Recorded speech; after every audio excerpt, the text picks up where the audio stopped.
Sir, आज हम पढ़ेंगे क्लास 9th का चैप्टर मोशन। ठीक है, तो चलिए फटाफट स्टार्ट कर लेते हैं मोशन चैप्टर।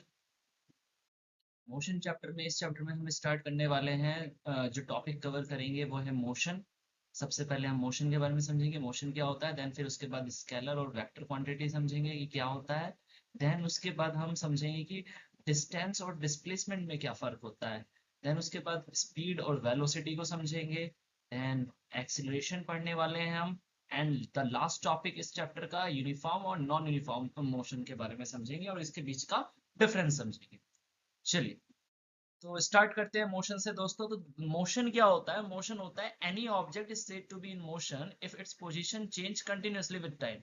कोई भी ऑब्जेक्ट को हम कह सकते हैं कि वो मोशन में है अगर उसकी पोजीशन कंटिन्यू टाइम के साथ साथ चेंज होती जा रही है। फॉर एग्जांपल, ये गाड़ी है, अगर गाड़ी चल रही है तो टाइम के साथ साथ इसकी पोजीशन भी चेंज होती रहेगी, है ना।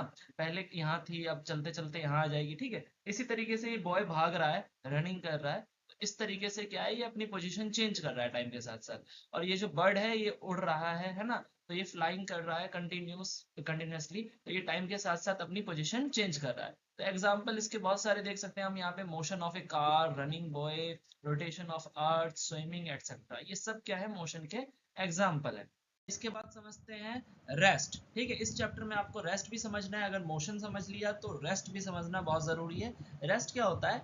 ए body is said to be in rest if its position does not change with time. ठीक है, एक बॉडी तभी रेस्ट में कहलाती है अगर उसकी पोजीशन जो है वो टाइम के साथ साथ चेंज नहीं हो रही है। मतलब कोई भी चीज अगर आराम कर रही है ना, रुकी हुई है, तो उसे हम बोलते हैं रेस्ट पे। ठीक है, रेस्ट का मतलब रुका हुआ। ठीक है, यानी कि ये जो बॉय है अगर सो रहा है, ठीक है, तो ये रेस्ट पे है, बिल्कुल भी मोशन नहीं कर रहा, बिल्कुल भी हलचल नहीं कर रहा। ठीक है, अब ये घड़ी जो है वॉल पे, अगर वॉल वाली जो वॉच होती है वो भी क्या होती है, रेस्ट पे होती है। ये बुक्स जो रखी हुई हैं ये भी रेस्ट पे हैं। फॉर एग्जाम्पल स्लीपिंग, कोई इंसान सो रहा है तो वो क्या है, रेस्ट पे है। सिटिंग, बैठे हैं तो रेस्ट पे हैं। ये बेड रखा हुआ है यहाँ पे, ये भी रेस्ट पे है। एक fixed clock on a wall, ये भी रेस्ट पे है। बोतल रखी हुई है टेबल पे, देन वो भी रेस्ट पे है। एक पार्क्ड कार जो है, पार्किंग में कार है, वो भी रेस्ट पे है। ठीक है, ये सब रेस्ट पे है।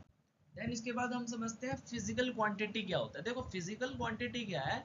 ऐसी कोई भी चीज जिसको हम नाप सकते हैं। Any a physical quantity is a quantity which can be measured, है ना। ऐसी कोई भी चीज जिसको हम नाप सकते हैं, तौल सकते हैं, है ना, वो सब चीजें फिजिकल क्वांटिटी होती है। जैसे कि लेंथ, लेंथ को हम नाप सकते हैं, 1 मीटर, 2 मीटर। जैसे कपड़ा लेने जाते हो आप, देखते हो ना, 1 मीटर, 2 मीटर, 3 मीटर। रोड की लेंथ नापते हैं, किलोमीटर में नापते हैं ना, 1 किलोमीटर, 2 किलोमीटर, 10 किलोमीटर, 100 किलोमीटर, ऐसे। मास मतलब एक तरीके का वजन, वेट, जैसे हम अपना वेट नापते हैं केजी वगैरह में। ठीक है, तो ये मास हो गया। वॉल्यूम मतलब कैपेसिटी, किसी चीज के अंदर कितनी कैपेसिटी है ना। जैसे बोतल की कैपेसिटी है 1 लीटर की है, आधे लीटर की है ना। टाइम को भी हम मेजर कर सकते हैं, स्पीड और एटसेट्रा। ठीक है, ऐसी बहुत सारी चीजें जो हैं जिनको हम नाप सकते हैं, तौल सकते हैं, है ना, मेजर कर सकते हैं, वो क्या होती है, हमारी फिजिकल क्वांटिटी। दो तरीके की फिजिकल क्वांटिटी होती है, एक होती है स्केलर, देन दूसरी होती है वेक्टर। ठीक है, स्केलर क्या होती है, वेक्टर क्या होती है, इस चीज को समझ लीजिए। ठीक है, क्योंकि ये चीजें सीधा आपका 11th में भी आएगा। ठीक है, तो स्केलर और वेक्टर क्वांटिटी क्या होती है? ऐसी क्वांटिटी जिसके पास सिर्फ मैग्नीट्यूड होता है लेकिन डायरेक्शन नहीं होता, वो स्केलर होती है। अब ये मैग्नीट्यूड क्या है? डायरेक्शन तो आपको पता ही होगा कि हाँ, direction north, south, east, west. लेकिन मैग्नीट्यूड क्या होता है भाई? देखो, ऐसी कोई भी चीज जिसके पास डायरेक्शन ना हो लेकिन मैग्नीट्यूड हो। मैग्नीट्यूड का मतलब है अमाउंट। जैसे लेंथ है, लेंथ में हम क्या नापते हैं, बस उसकी लंबाई नापते हैं। भाई 10 मीटर है, 20 मीटर है, 30 मीटर है, कितना मीटर है, कपड़ा कितना मीटर है, तो उसमें हम उसकी क्वांटिटी बताते हैं कितना है। 10 मीटर, 20 मीटर, 30 मीटर, है ना, नंबर्स में बताते हैं। तो वो जो नंबर्स वाली जो वैल्यू होती है उसे हम क्या बोलते हैं, मैग्नीट्यूड बोलते हैं, अमाउंट को बोलते हैं मैग्नीट्यूड। और डायरेक्शन क्या होता है? दिशा होती है, कौन सी डायरेक्शन में गाड़ी जा रही है। ठीक है, या कौन सी डायरेक्शन में, मतलब। ठीक है, तो लेंथ की तो कोई डायरेक्शन होती नहीं है। ठीक है, इसी तरीके से वेक्टर ऐसी क्वांटिटी होती है जिसका मैग्नीट्यूड भी होता है और डायरेक्शन भी होता है, मतलब मैग्नीट्यूड के साथ डायरेक्शन भी होता है इसमें। ठीक है, तो स्केलर क्वांटिटी की जो एग्जांपल है यहाँ पे है डिस्टेंस, स्पीड, टेम्परेचर, मास एटसेट्रा। देखो, डिस्टेंस जो है हम नापते हैं, एक तरीके की लेंथ है, इसकी कोई डायरेक्शन नहीं होती है। मास हम वजन करते हैं तो ये थोड़ी करते हैं हमारा वजन ऊपर कितना है, नीचे कितना है, साइड में कितना है, इधर कितना है, ऐसा थोड़ी है। हम पूरे बॉडी का मास यानी कि अपना वेट नापते हैं। ठीक है, इसी तरीके से ये सब स्केलर है, इसमें डायरेक्शन नहीं होता। लेकिन जैसे डिस्प्लेसमेंट, वेलोसिटी और फोर्स ये सब वेक्टर है। डिस्प्लेसमेंट, वेलोसिटी इस चैप्टर में आगे आप पढ़ोगे, है ना। जैसे मैं फोर्स से समझाता हूँ, फोर्स क्या है, हम फोर्स मतलब ताकत, हम अपनी ताकत किसी भी डायरेक्शन में लगा रहे हैं, है ना, किसी ना किसी डायरेक्शन में ही तो लगा रहे हैं, दीवार की तरफ लगा रहे हैं, जमीन की तरफ लगा रहे हैं, मतलब कहीं पे भी लगा रहे हैं, तो एक डायरेक्शन में लगाते हैं हम अपनी ताकत, फोर्स, किसी चीज को धक्का देते हैं, किसी चीज को खींचते हैं एक डायरेक्शन, ठीक है। अब समझते हैं यहाँ पे डिस्टेंस एंड डिस्प्लेसमेंट। देखो डिस्टेंस और डिस्प्लेसमेंट इस चैप्टर का सब बहुत बड़ा मतलब सबसे मेन चीज है, ठीक है, डिस्टेंस और डिस्प्लेसमेंट, तो इसको समझना बहुत जरूरी है। तो देखो डिस्टेंस और डिस्प्लेसमेंट क्या होता है। डिस्टेंस होता है actual length of path travelled by an object, ठीक है, कोई भी ऑब्जेक्ट अगर एक्चुअल डिस्टेंस कवर कर रही है तो वो कितना कर रही है, वो चीज क्या होती है, डिस्टेंस होती है।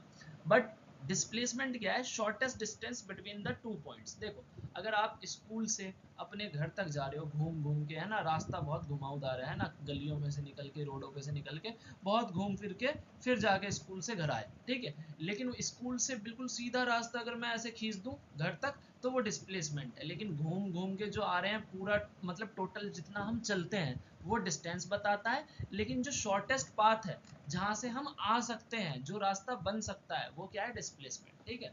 अभी मैं इसको एक तरीके से समझा भी दूंगा आपको बना के, ठीक है। डिस्टेंस क्या होता है, हमेशा पॉजिटिव होता है, ग्रेटर देन और इक्वल टू जीरो होता है, या तो हमेशा ये पॉजिटिव होगा या जीरो जीरो होगा या जीरो से बड़ा ही होगा, ठीक है। मतलब डिस्टेंस क्या है, आप अगर बिल्कुल नहीं चलोगे तो जीरो होगा, या चलोगे तो प्लस में आएगा, है ना, 1 किलोमीटर, 2 किलोमीटर, 1 मीटर, 2 मीटर, कुछ ना कुछ तो चलोगे।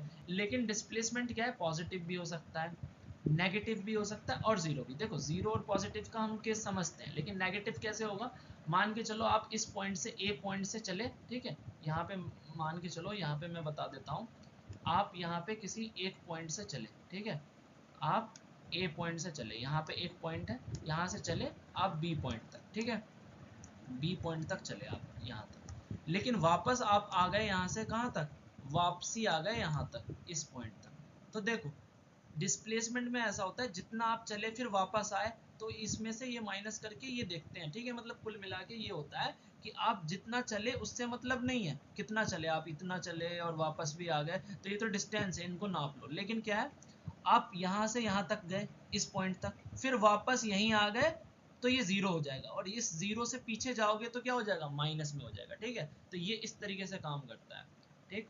उसी तरीके से एक मिनट मैं इसको इरेज कर देता हूँ, ठीक है। उसके बाद क्या है, इसी तरीके से अगर हम बात करें, ये जो होता है डिस्टेंस डिपेंड करता है पाथ ट्रेवल बाय ऑब्जेक्ट, लेकिन ये पाथ पे डिपेंड नहीं करता, क्योंकि अभी हमने देख लिया कि कोई चीज अगर मान के चलो आप अपने घर से स्कूल तक जा रहे हो, ठीक है, मान के चलो, मैं डिस्प्लेसमेंट क्लियरली समझा देता हूँ, स्कूल से घर तक गए, मतलब घर से स्कूल तक गए, ठीक है, यानी कि जितना डिस्टेंस आपने कवर किया, ठीक है, वो डिस्प्लेसमेंट आ गया आपका। लेकिन जब स्कूल से वापस घर आ जाओगे तो आपका डिस्प्लेसमेंट हो जाएगा साइंस के हिसाब से जीरो, क्योंकि आप अपने घर से स्कूल गए वापस घर पे आ गए, तो मतलब जहां से चले थे वापस वहीं पे आ गए, तो डिस्प्लेसमेंट उस केस में जीरो हो जाएगा।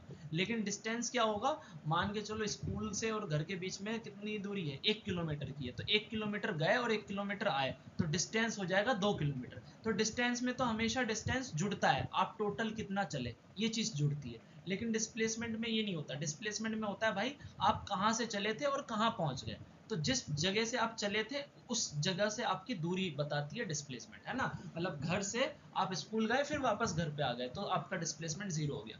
अब देखो it depends upon the path travelled by the object, ये किस पे डिपेंड करता है डिस्टेंस कि, हाँ ना, ये तो मैंने बता दिया। डिस्टेंस क्या है, एक स्केलर क्वांटिटी है। डिस्टेंस क्या होती है, एक स्केलर क्वांटिटी होती है, मतलब इसका डायरेक्शन नहीं होता। लेकिन डिस्प्लेसमेंट एक वेक्टर क्वांटिटी होती है, इसका एक डायरेक्शन होता है, ठीक है, इसलिए एक वेक्टर क्वांटिटी है, समझ गए।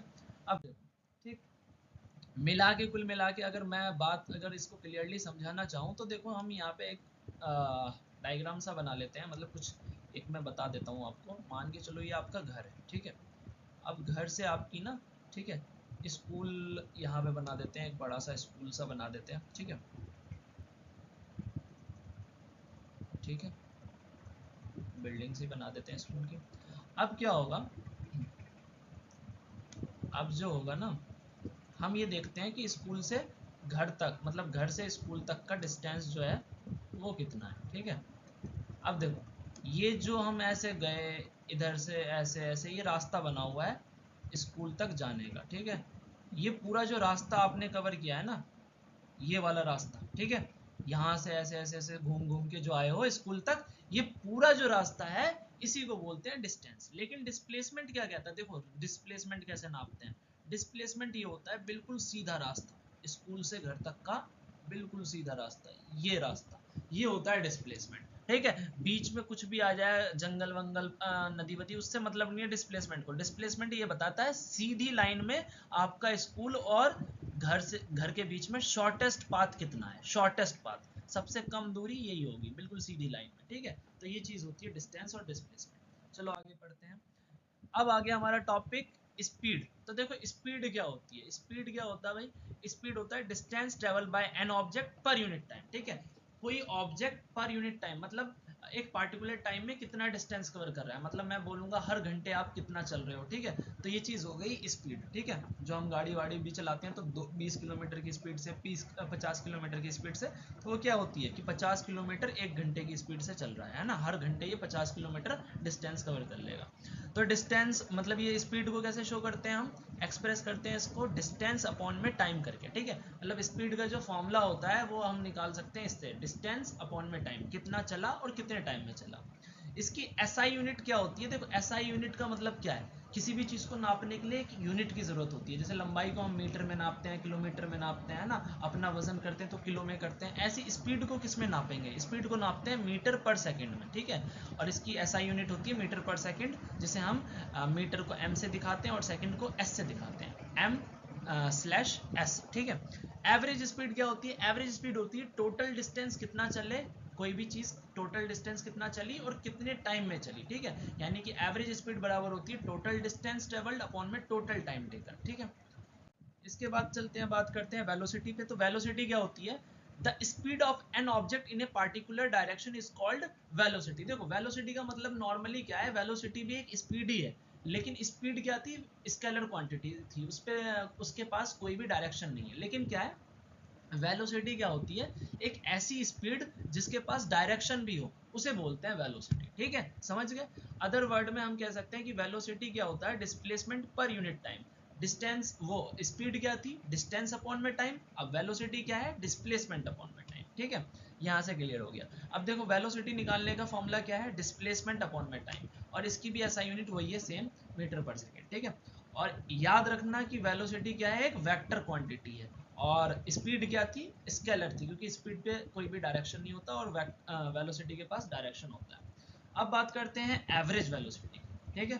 तो एवरेज वेलोसिटी क्या होती है, arithmetic mean of initial and final velocity is called average velocity, ठीक है। तो एवरेज वेलोसिटी का मतलब क्या है कि ये क्या लिखा है, मतलब arithmetic mean of initial and final velocity, इससे घबराओ मत। देखो अरिथमेटिक मीन का मतलब होता है एक तरीके से एवरेज, मतलब एवरेज निकाल दो किसका, इनिशियल और फाइनल वेलोसिटी का। देखो मेरी गाड़ी मान के चलो घर पे रुकी हुई थी, और उसकी स्पीड कितनी थी, उसकी स्पीड नहीं थी, वो रेस्ट पे थी, तो उसकी स्पीड कितनी हो जाएगी, जीरो हो जाएगी, है ना, घर पे रुकी हुई थी।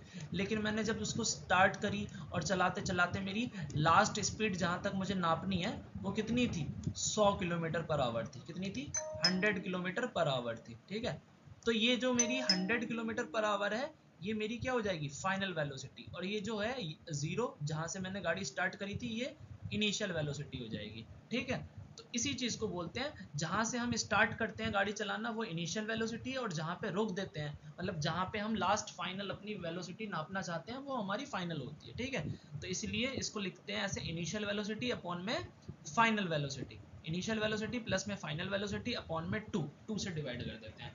अच्छा, एवरेज वेलोसिटी का सिंबल क्या होता है, V A V, V A V का मतलब है एवरेज, और वी का मतलब है वेलोसिटी। एवरेज वेलोसिटी बराबर किसके होगा, u प्लस वी अपॉन में 2। u का मतलब है इनिशियल वेलोसिटी, मतलब जहां से मैंने गाड़ी स्टार्ट करी थी, मान के चलो मेरी गाड़ी जीरो से स्टार्ट हुई थी, घर पे रुकी हुई थी, बाइक घर पे रखी है, मैंने वहां से स्टार्ट करी, मतलब जीरो से स्टार्ट करी, तो u मेरा क्या हो गया, जीरो इनिशियल, और v क्या हो गया मेरा फाइनल, ठीक है। फाइनल वेलोसिटी को v बोलते हैं, इनिशियल को u बोलते हैं, ठीक है।